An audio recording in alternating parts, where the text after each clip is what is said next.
C'est juste une tuile de plus, sur tout ce qui se produit. On s'entend, c'est pas la vitre comme telle. Oui, c'est plate, mais ça reste un bien matériel. Pour le reste, c'est plus... C'est tout le contexte derrière tout ça. On parle beaucoup de santé mentale dans cette pandémie, puis c'est tout ça aussi. Ça fait 1 an qu'on est fermé. On a ouvert seulement l'été à moitié de la capacité avec des plexiglas. On a dépensé une fortune de tout ça. Puis là, tu n'es même pas capable de faire un petit peu d'argent. Tout ce que tu fais, c'est des repas pour emporter puis de la livraison. Celui que vous venez d'entendre, eh bien, c'est Daniel Loureiro, un collègue de travail à RDS. Sa mère, Elena, est une chef reconnue mondialement et possède 2 restaurants à Montréal. L'un d'eux, le restaurant Elena, a été vandalisé par ce qu'on appelle ici l'élite, n'est-ce pas, de la société. Dan Loureiro, ce fier portugais, revient sur les 36 dernières heures et nous raconte un petit bout de son histoire. On voyait à travers les réseaux sociaux qu'il y avait une manifestation dans le Vieux-Montréal. Là. Au début, ça semblait à la place Jacques-Cartier. Donc, à ce moment-là, j'étais pas trop inquiet.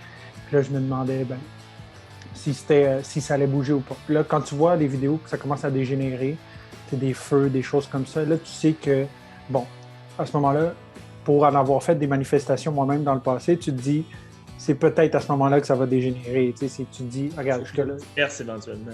Ben, c'est ça, les gens vont se disperser, puis là, s'il se met à avoir de la casse, ben, ça va y aller à qui mieux. Tu sais que ton commerce est à proximité, tu commences à avoir des feux, de la casse, des choses comme ça, tu as peur.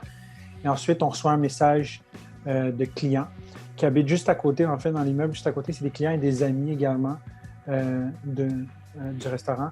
Et là, on reçoit une image, en fait, c'est une photo. La photo que j'ai publiée également sur les réseaux sociaux, c'est la photo qu'on reçoit de notre vitre cassée. Là, je ne savais pas les dommages qu'il y avait à l'intérieur encore à ce moment-là. Visiblement, la vitre est quand même un peu surélevée. C'est quand même un bon mètre et demi du sol, je dirais. Donc, je me disais, pour rentrer à l'intérieur, il faut vraiment que les gens cassent toute la vitre au grand complet. Là, quand je vois des trous, je me dis, bon, il n'y a personne qui est rentré au moins. Pouvez-vous croire, Dan était au travail lorsqu'il a su que le restaurant de sa mère avait été vandalisé. Je finissais de travailler à 22h30. Et j'ai reçu ce message-là autour de 22h. Ça faisait un petit 5-10 minutes que je faisais rien. Donc, j'ai demandé à Simon, un producteur, si je pouvais quitter.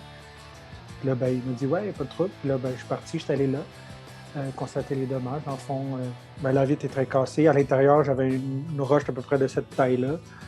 Puis j'avais un couvercle de poubelle. Un couvert de poubelle extérieur, un gros couvert de poubelle. C'est quand même très lourd, là. C'était la veille, donc tu dors pas beaucoup dans la nuit parce que tu es stressé. Puis là, bon, évidemment, le temps de mettre une planche de bois sur le trou pour boucher le trou, tout ça, le temps que tu te rends à la maison, tu dors pas beaucoup. Bon, tu le sais, je viens d'avoir un enfant aussi, là, donc nécessairement, ça se réveille, ça aussi, la nuit, là, donc tu dors déjà pas beaucoup, tu es stressé avec tout ça. Là, tu te réveilles tôt le matin, là, j'ai fait ma publication sur Facebook. Là, j'ai pris mon téléphone le matin, j'ai vu vraiment que ça s'était enflammé. Puis là, j'avais une tonne de messages en privé de journalistes qui voulaient nous parler. Il y en a qui ont été chanceux, qui ont visiblement joué à la loterie ce soir-là, qui ont été épargnés, mais il y en a d'autres que ça a été notre voisin Le Clusier qui est juste à côté, qui est un magasin de vêtements, Manger la Claque, le magasin à côté également, qui est un magasin de meubles. Lui aussi, un restaurant à côté. Il y a un immeuble à côté qui est un petit peu, qui est un local vide. Lui, c'est vraiment, toutes les vitres ont vraiment été fracassées. C'est un local vide, probablement, ils se sont gâtés à cet endroit-là. C'est pas possible, les parcomètres étaient à terre, les trucs, il y a des poteaux de Cité Mémoire, qui est une espèce d'exposition qui existe dans le Vieux-Montréal, qui est également à terre. Donc, c'était vraiment assez de... Dans la rue, il y avait un abribus à côté qui a été complètement éclaté. On le sait, le flux des réseaux sociaux est constamment remis à la surface, mais heureusement, la solidarité semble être encore plus forte. Après ça, il y a eu l'effet des réseaux sociaux aussi. Là. Beaucoup de gens, même en privé, qui venaient nous encourager, qui voulaient... Puis ça, c'est de la beauté des réseaux sociaux. Beaucoup de gens qui étaient disponibles pour venir nous aider, soit à nettoyer, des vitriers qui m'ont contacté, qui voulaient remplacer la vitre gratuitement, des menuisiers qui voulaient venir réparer le plancher gratuitement. Donc, il y a eu vraiment un espèce d'élan quand même de solidarité incroyable à travers ça. On dit souvent que les réseaux sociaux, c'est beaucoup de lait, mais il y a beaucoup de beau aussi. Là, donc, c'était fait pour ça à ce niveau-là. Rédacteur à RDS et bras droit de sa mère en restauration, la dernière année professionnelle a été ponctuée d'incertitudes pour ce jeune papa de 30 ans. Mais heureusement, il y a eu le retour du sport. Je me dis, j'ai quand même réussi à avoir... comme je dis, au restaurant, on a continué à faire des repas pour emporter. Au travail à RDS, on a quand même continué à travailler un petit peu quand même dans tout ça. Puis c'est surtout, ça fait beaucoup de bien quand le sport a repris. Sérieusement, c'est là où est-ce que ça te donne un coup de pouce, puis c'est là que tu fais comme, OK, c'est le fun, on peut se divertir. Puis c'est surtout, puis pour vrai, les gens le comprennent peut-être mal, là, les gens qui font pas de sport, ils le comprennent peut-être mal, mais il y a vraiment un côté de divertissement qui fait énormément de bien, qui fait... Comme l'art, comme l'art. Puis quand le sport a repris, c'était cette espèce de divertissement, même à huis clos, tu es chez vous, tu peux prendre une bière avec ta blonde puis écouter un match de sport. Puis des fois, c'est même elle qui me l'a dit, hey, veux-tu qu'on écoute telle affaire ensemble ce soir, parce qu'elle savait que ça m'aidait à revenir à ce que j'aime le plus faire. Dans le fond, c'était vraiment le fun pour ça, mais c'est sûr que c'est deux domaines qui ont été extrêmement affectés. Puis on n'est pas sorti de cette crise-là. Surtout dans le milieu de la restauration, les gens s'en rendent peut-être moins compte, mais quand ça va reprendre, les gens vont se garrocher dans les restaurants, ça va être facile d'être plein.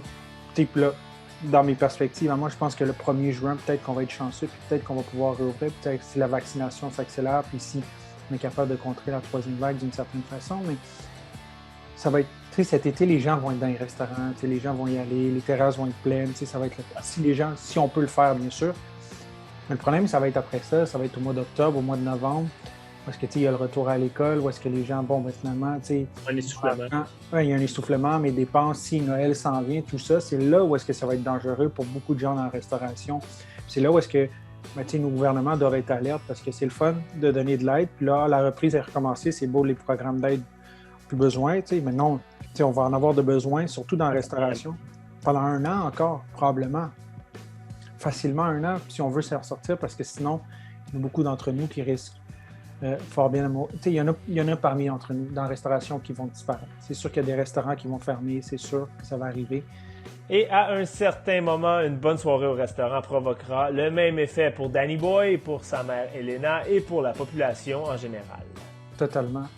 C'est vraiment... la restauration, c'est ça. Aller manger au restaurant, c'est un plaisir de la vie. Nous, on le vend comme ça beaucoup. C'est un des plus grands plaisirs, c'est bien manger, bien boire. Les gens ne s'en rendent pas compte, mais on mange 3 fois par jour.